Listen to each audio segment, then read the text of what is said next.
How is it going, Glod Squad? I got another gameplay review on Gibraltar. I thought I'd do this kind of to compare with the other Gibraltar game we have. This is a different game. And this time I got a lot of different timestamps that I want to go through. So buckle up and get ready for it. But I do have three big things that I want to say right off the bat. These are kind of like big problems that we have as a team. And I want to see if you notice them as this video goes on. So the first big thing that I want to stress is clear fight starts and fight ends. So as the match goes on, kind of be thinking about that. What time do you think the fight is starting and ending, if it even is starting and ending? Because there are a few run-ons in this game. Two, DPS need to inform tanks and other people of the plays that they're making. So I know you don't have comms on this clip, but think about what you were saying at certain times and think about how you can use your tanks to help you do what you are doing. And lastly, resources and ult management. Oftentimes, we either use no resources when we could have used them to win, or we use way too many resources. So keep those three things in mind as we go forward. This first fight is the first fight of the game. And as you recall, this is the one where Kevin and I get booped off the edge. So I'm going to go ahead and play it.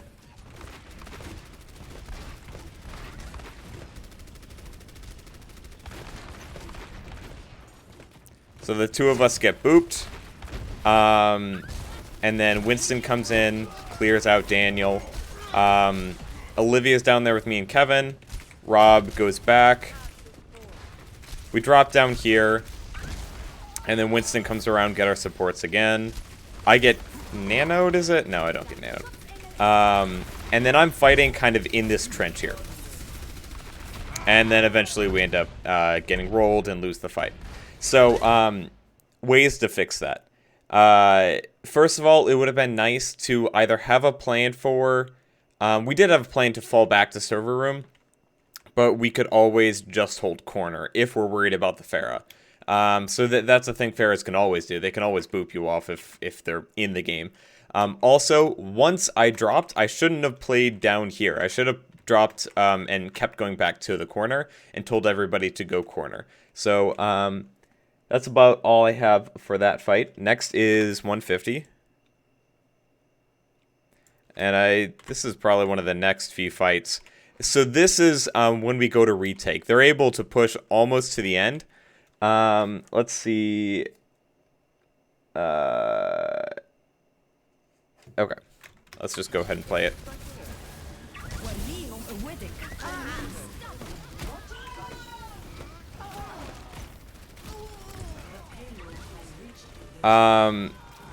So there we go. This one, I don't have much to say. We got wrecked by CC. I'm pretty sure most people got booped over to the right over here, the DPS, and the tank stayed over here because they were resistant to the boopage. And all we could have done was just found a way to use your sightline blockage. So, like, whether you're over here or over by the forklift, use the geometry to block off as many people as possible so you can just, like, duel one of the characters at a time. Next is 226.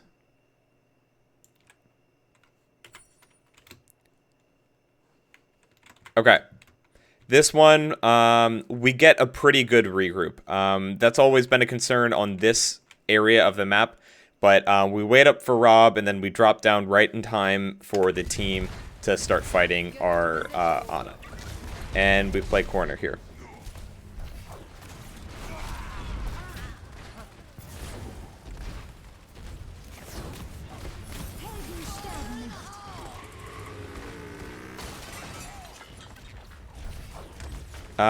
So I'm going to freeze frame. What's been happening over the last few seconds of the fight is that, Rob, you've been up here, and you've been dueling the Junkrat, and you've been calling out the Junkrats there, and that's all fine and dandy, and you do kill the Riptire, and that's really good. This is a good positioning for McCree. This is probably one of the best positionings. I didn't really know you were up there, though. I assumed you had dropped down. And then Daniel, at times you were all the way back here lobbing shots at maximum range for Junkrat. That's usually not the best because you can't get the same precision, and it takes the travel time can mess up with things. This is really good positioning as well for Junkrat because you're using the block off sightlines and stuff. But I didn't know you guys were planning to fight there, and I assumed you guys were going to be like peeking around this corner, and that's why I held this corner so aggressively. And as you can see, my shield is breaking, I'm low health, and so that's just a more communication thing, but good job on the positioning. The fight, it does go in our favor, actually. And it's all fine from that point. So 214 is the next, or 414, sorry. Okay, this is, I really don't like this. Okay, they just capped the payload at this point. So what this means is you got to get the heck out of there and start getting ready to hold the next point. It's absolutely useless to fight anything after the payload has been capped. So Daniel unfortunately dies due to a sleep. Not much you could do about that. But going back just a few seconds, Kevin, this is your mistake. I'm holding shield, and Olivia's healing both of us to help get you out. Your high charge, which is important to remember. So let's see how much charge you actually have. You have 90 charge right now. This would be great to have in our next fight. So I'm doing whatever I can to keep you alive. You briefly stop to fight a Valking Mercy, and because of that, you die.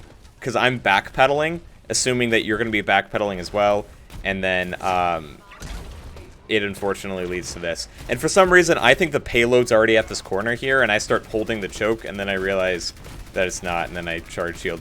And then we do have a pretty good fight, but we don't have the 90 charge Zarya, which is unfortunate. Next up is 434, which we might be at. No, not that actually. 450, which we're just about at. So here's just a little interesting point. We use Lamp. We use another ult. They ult, and they ult. They use 3 ults.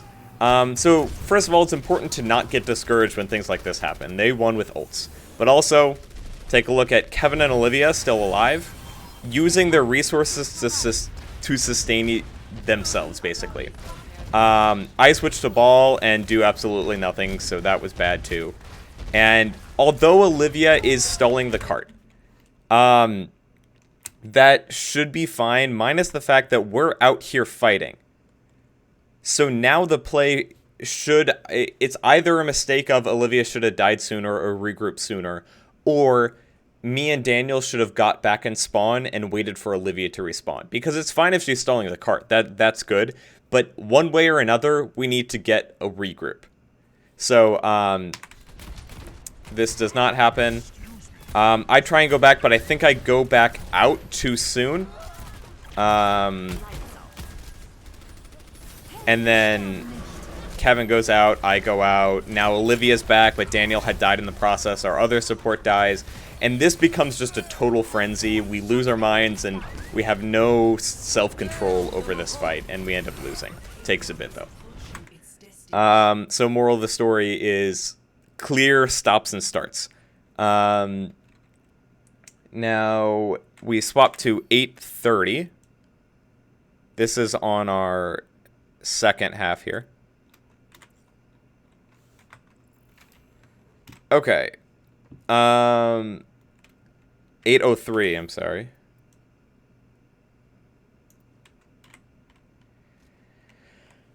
Okay. Stop the payload. A few bad things happen, and then it leads into just a really bad play on everyone's parts. So we go forward. First freeze frame. I leap up here.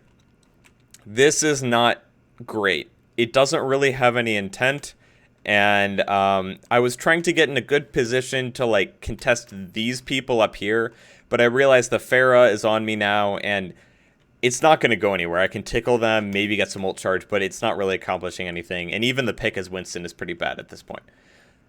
Daniel, you're a bit too far back here. You're lobbing shots to the high ground, which is one thing. Anytime Junkrat has to lob shots to get to the high ground, he's at a severe disadvantage just because it's better if you lob things downward into a ditch rather than up onto a hill. Also, hitting the Pharah is a low chance of happening, and you are behind the supports. You should be up with Kevin and shooting whatever Kevin's shooting at. Like, this Hog would be a gold mine because he's easy to hit and he's indoors. Positioning there. And then as this fight goes on, think about the clear fight stops and starts. Also watch the kill feed. So Daniel gets killed. I go up. I'm pretty sure, I get killed too. So at this point, it's a point of controversy of should we just say screw it and regroup, or should we try to fight? 4v6 is debatable, but I feel like being on the low ground is at a disadvantage. We don't have a clear plan going for us. Right now, there's a very low chance that we'll be able to win this fight.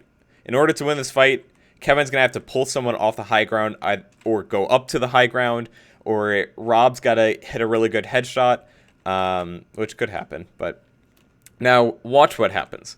Olivia's on payload, pushing payload. That's alright, but we're not even acknowledging that fact. Our other support dies. Rob dies. And all while this is happening, Kevin is like going for a something. It looks like a flank. Like he's trying to kill Soldier on his own, which is not really an Orisa thing to do. Orisa usually leads a team to do a push like that. And especially considering the kill feed, it probably wasn't the best move at that time. Olivia will die shortly hereafter. Kevin does get his kill, and I come out. And this starts to become a pretty bad stagger. I go up. Daniel is fine, actually, here. I couldn't remember if you died there or not, but... and then we eventually get this, but, like, we're all off sync at this point. Daniel gets a good kill. I'm, like, doing something over here. It's just wonky. And the only reason I nitpick it is these are things where you might not know if it matters or not to regroup as one, but, like... I'm rambling. I just wanted to show that clip to see what you guys thought. And then 927.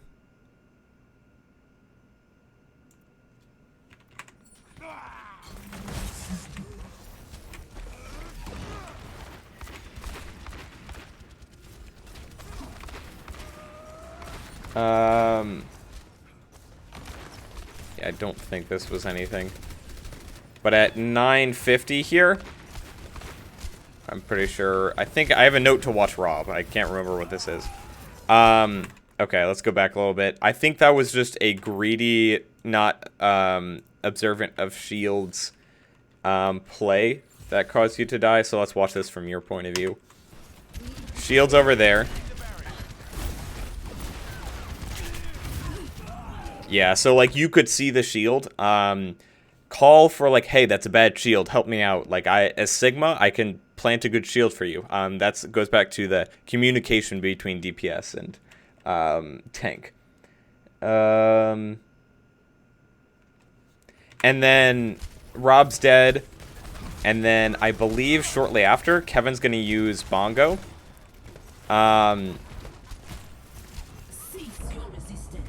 And Rob's not quite back yet when this happens. We get one good kill off of it, but Rob's not even using it yet here. Now he's using it. So, like, there's this period of delay, like, I'm pretty sure you're going to want both DPS when you have Bongo out. So that goes back to the resource management. And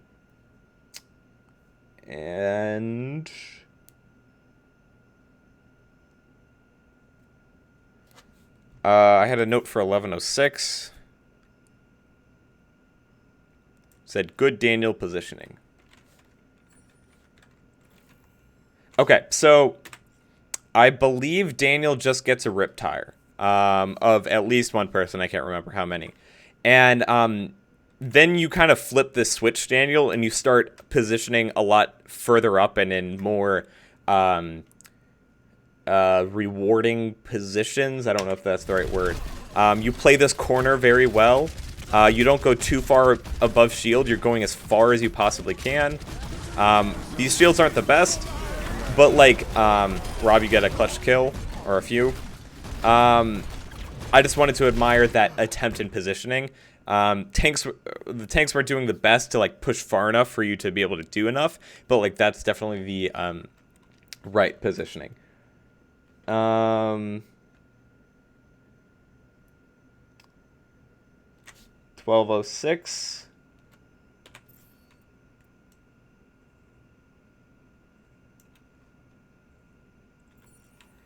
Okay, this is hard. Now, we're kind of in between, when there's somebody flanking us, do we all jump on them, or do we let somebody deal with them and try and push pressure from the front? But if we watch this play, Farah starts getting us from the back, and we all rotate around to see her.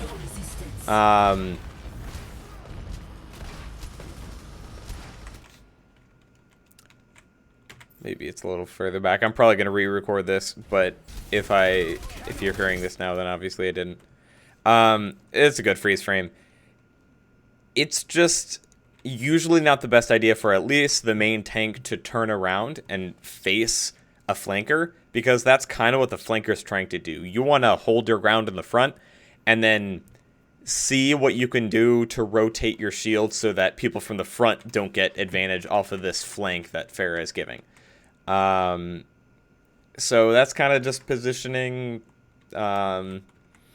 decision making.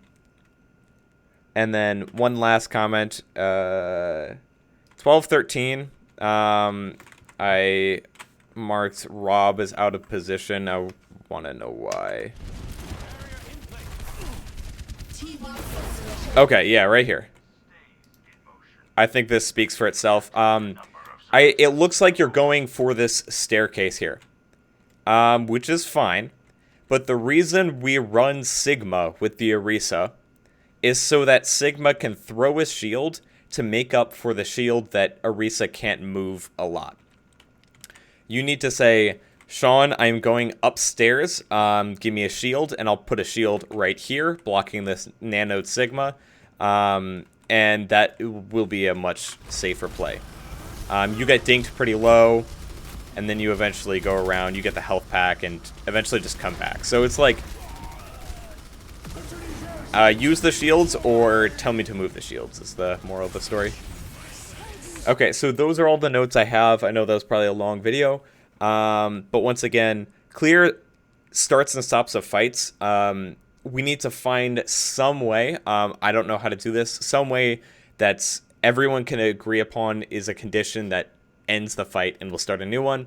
DPS, don't ignore your positioning, and if you have to do something risky, let us know so that tanks can use their resources to facilitate you to do that risky thing. And then resource management, make sure that the amount of resources we use are proportional to how the fight's going. So if we're already lost, don't use ults. If we've already won, don't use ults. If it's close, use ults. So that's it. Thanks for watching.